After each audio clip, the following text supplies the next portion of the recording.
बागेश्वर धाम के धीरेन्द्र कृष्ण शास्त्री चर्चा में तब आए जब नागपुर के एक व्यक्ति श्याम मानव ने उनके खिलाफ थाने में शिकायत दर्ज करवा दी और उन्हें चैलेंज कर दिया कि आप अंधविश्वास फैला रहे हैं और अगर आप नहीं फैला रहे हैं तो फिर आप हमारे सामने आइए, उसे साबित कर दीजिए। आज नागपुर पुलिस ने श्याम मानव को रिटर्न में दिया है कि पुलिस ने जांच पड़ताल की और जांच पड़ताल में कोई ऐसी विषय नहीं निकली है जिसमें यह साबित हो कि बागेश्वर धाम के धीरेन्द्र कृष्ण शास्त्री अंधविश्वास फैला रहे थे। अब यहां से चर्चा जो है वो बहुत खुल जाती है और खुल इस लिहाज से जाती है क्योंकि भारत में धीरेन्द्र कृष्ण शास्त्री इस वक्त वो शख्सियत हैं जिन्हें या तो आप पसंद करते हैं और या आप बिल्कुल नापसंद करते हैं, जो आपके लिए सनातन परंपरा का ध्वजवाहक है या आपके लिए एक ऐसा व्यक्ति है जो भारत को अलग अलग बांटने की कोशिश कर रहा है। और इन सब के बीच में बीते एक हफ्ते में देश ने बहुतेरे तमाशे देखे। कई लोग ये आरोप लगा सकते हैं कि दिन रात टीवी वालों ने दिखाया, लेकिन दूसरा सच ये है कि जितना टीवी ने दिखाया उसका सच्चाई यह है कि लोगों ने देखा। क्योंकि धीरेन्द्र कृष्ण शास्त्री का एक वीडियो अगर सोशल मीडिया पर आ गया और उससे 12 मिलियन, 16 मिलियन या 20 मिलियन लोग दिख रहे हैं तो जाहिर सी बात है कि टीवी तमाशे को दिखाता जाएगा और आप उसे देखते जाएंगे। और अगर तमाशा लाइव हो, अगर पत्रकार चरणों में आकर कहे कि बाबा की जय हो, तो कैमरे के लिहाज से वो सूट भी करता है और जनता को देखने में आनंद भी आता है। धीरेन्द्र कृष्ण शास्त्री एक शानदार वक्ता हैं, गजब बोलते हैं। कई सारे इंटरव्यूज मैंने देखे, जैसे किसी एक इंटरव्यू में उनसे पूछा गया कि आप कट्टर क्यों हैं, तो उन्होंने कहा कि अपने बाप को बाप कहना अगर कट्टर होता है तो मैं कट्टर हूं, हर आदमी कट्टर होना चाहिए।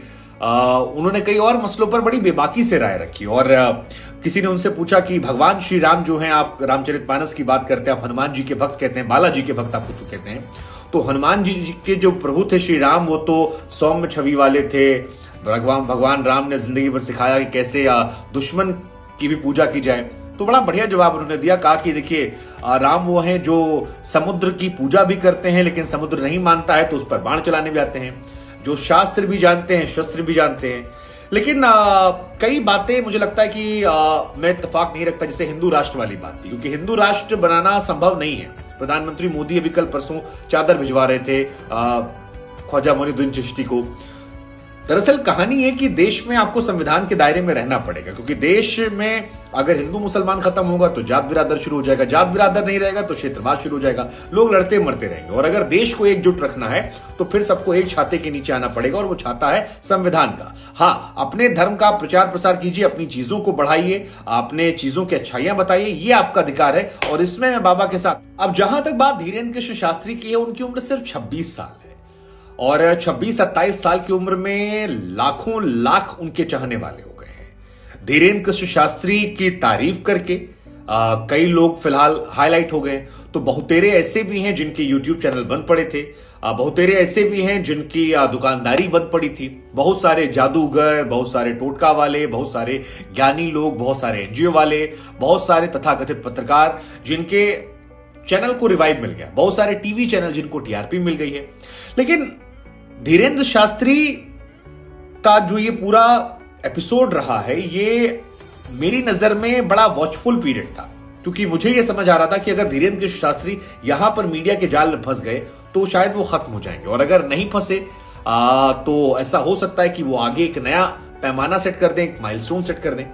हालांकि मेरी सलाह अगर आप मानेंगे और मेरी निजी राय आप मानेंगे तो मेरा यह मानना है कि धीरेन्द्र कृष्ण शास्त्री बाबा जो हैं वो मोहमाया में थोड़ा सा फंस गए हैं और जनता के प्रभाव में पड़ने की जगह उन्हें सनातन परंपरा का विकास करना चाहिए। उन्हें चाहिए कि सनातनियों के लिए जितना वो कर सकते हैं, क्योंकि अपने धर्म का प्रचार प्रसार करना कहीं से गलत नहीं होता और कोई भी व्यक्ति कर सकता है, वो हिंदू हो, मुसलमान हो, सिख हो, क्रिश्चियन हो, जब तक आप किसी और धर्म को नुकसान नहीं पहुंचा रहे हैं। लेकिन जब आप जनता के बीच में जाकर जनता को एक तरीके से कहें कि लाइव टेस्ट दिखाते हैं तो फिर वहां पर आपके ऊपर सवाल शुरू होते हैं।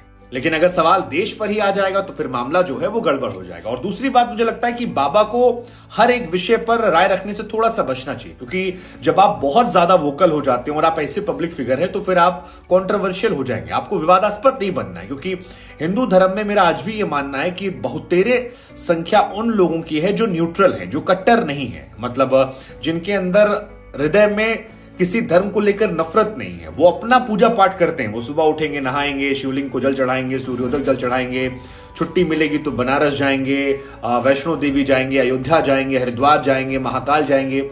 लेकिन वो किसी पर नफरत देके नहीं करते। और मुझे लगता है कि कहीं ऐसा ना हो कि बाबा अगर हर विषय पर बोलना शुरू करेंगे तो फिर वो उनसे दूर हो जाएंगे।